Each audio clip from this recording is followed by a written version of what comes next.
Murder of the hero. On the following night, however, I had a vision. I was with a youth in high mountains. It was before daybreak. The eastern sky was already light. Then Siegfried's horn resounded over the mountains with a jubilant sound. We knew that our mortal enemy was coming.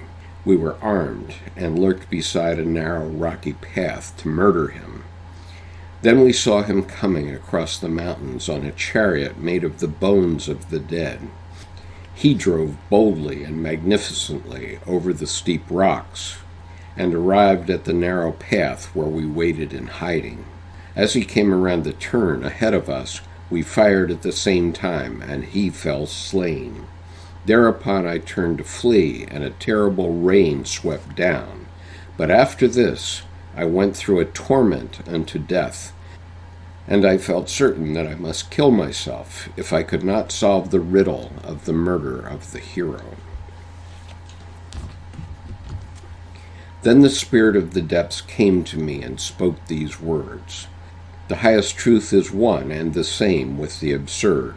This statement saved me, and like rain after a long hot spell, it swept away everything in me that was too highly tensed.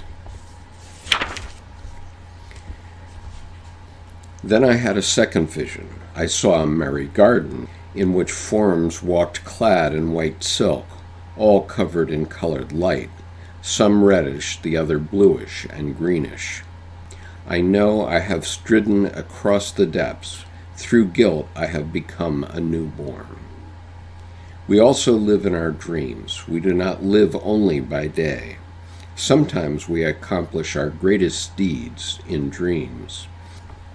In that night my life was threatened, since I had to kill my Lord and God, not in single combat, since who among mortals could kill a god in a duel?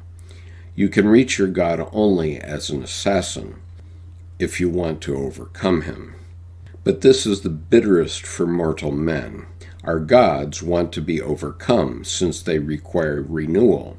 If men kill their princes, they do so because they cannot kill their gods, and because they do not know that they should kill their gods in themselves. If the god grows old, he becomes shadow, nonsense, and he goes down. The greatest truth becomes the greatest lie. The brightest day becomes darkest night. As day requires night, and night requires day, so meaning requires absurdity, and absurdity requires meaning. Day does not exist through itself. Night does not exist through itself.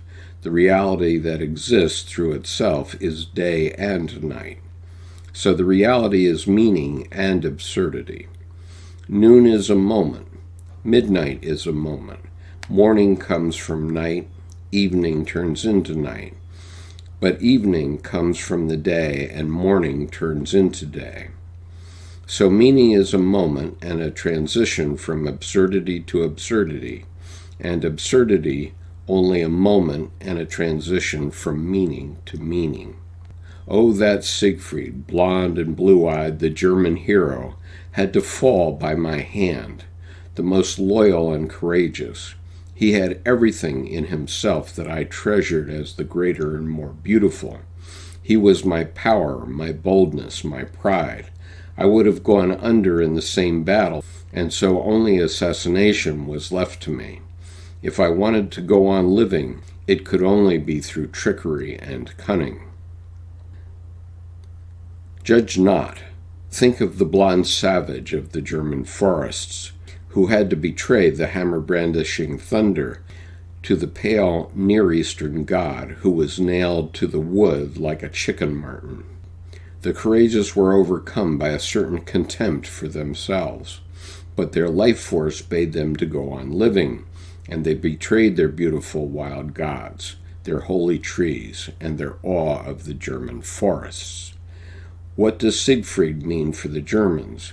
What does it tell us that the Germans suffer Siegfried's death? That is why I almost preferred to kill myself in order to spare him.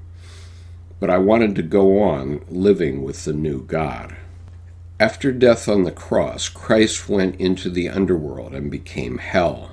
So he took on the form of the Antichrist, the dragon, the image of the Antichrist, which has come down to us from the ancients, announces the new God, whose coming the ancients had foreseen. Gods are unavoidable. The more you flee from the God, the more surely you fall into his hand. The rain is the great stream of tears that will come over the peoples, the tearful flood of released tension, after the constriction of death had encumbered the peoples with horrific force. It is the mourning of the dead in me, which precedes burial and rebirth. The rain is the fructifying of the earth. It begets the new wheat, the young, germinating God. On the following night, however, I had a vision. The following night was terrible. I soon awoke from a frightful dream. Then Siegfried's horn resounded over the mountains with a jubilant sound. Siegfried was a heroic prince who appears in Old German and Norse epics. In the 12th century, he is described as follows, quote, "And in what magnificent style Siegfried rode. He bore a great spear, stout of shaft and broad of head. His handsome sword reached down to his spurs, and the fine horn which this lord carried was of reddest gold. His wife, Brunhild, is tricked into revealing the only place where he could be wounded and killed. Wagner reworked this epic in The Ring of the Nibelungs. But after this I went through a torment unto death. And I felt certain that I must kill myself if I could not solve the riddle of the murder of the hero. I strode light-footedly up an incredible steep path, and later helped my wife, who followed me at a slower pace, to ascend. Some people mocked us, but I didn't mind, since this showed that they didn't know that I had murdered the hero. Siegfried was not an especially sympathetic figure to me, and I don't know why my unconscious got engrossed in him. Wagner's Siegfried, especially, is exaggeratedly extroverted, and at times actually ridiculous. I never liked him. Nevertheless, the dream showed him to be my hero. I could not understand the strong emotion I had with the dream. I felt an enormous pity for him, Siegfried, as though I myself had been shot. I must then have had a hero I did not appreciate, and it was my ideal of force and efficiency I had killed. I had killed my intellect, helped on to the deed by a personification of the collective unconscious, the little brown man with me. In other words, I deposed my superior function. The rain that fell is a symbol of the release of tension. That is, the forces of the unconscious are loosed. When this happens, the feeling of relief is engendered. The crime is expiated because as soon as the main function is deposed, there is a chance for other sides of the personality to be born into life.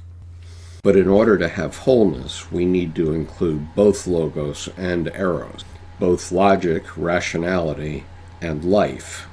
Siegfried in this dream was a personification of his logos, and his point was that in order to open himself up to life, to eros, he had to kill the logos.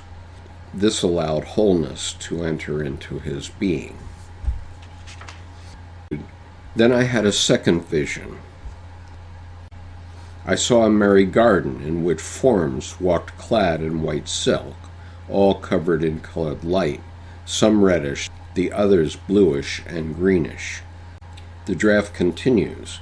These lights pervaded my mind and senses, and once again I fell asleep like a convalescent. As in the Siegfried dream, this dream expressed the idea that he was one thing and something else at the same time.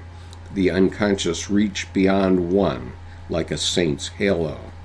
The shadow was like the light-colored sphere that surrounded the people.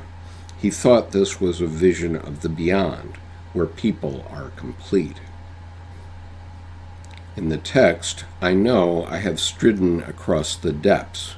Through guilt, I have become a newborn. The draft continues. The world in between is a world of the simplest things. It is not a world of intention and imperatives, but a perchance world with indefinite possibilities. Here the next ways are all small, no broad, straight highroads, no heaven above them, no hell beneath. We also live in our dreams. We do not live only by day. Sometimes we accomplish our greatest deeds in dreams. The draft has here an addition, quote, "Are you smiling? The spirit of this time would want to make you believe that the depths are no world and no reality." We have certainly seen this quite clearly in the way the spirit of this time, 100 years ago, but also through the following century, the spirit of this time would want to make you believe that the depths are no world and no reality. The text says, "You can reach your God only as an assassin." The spirit of this time would want to make you believe that the depths are no world and no reality. The text says, "You can reach your God only as an assassin." Footnote, the draft continues, quote, "A Judas."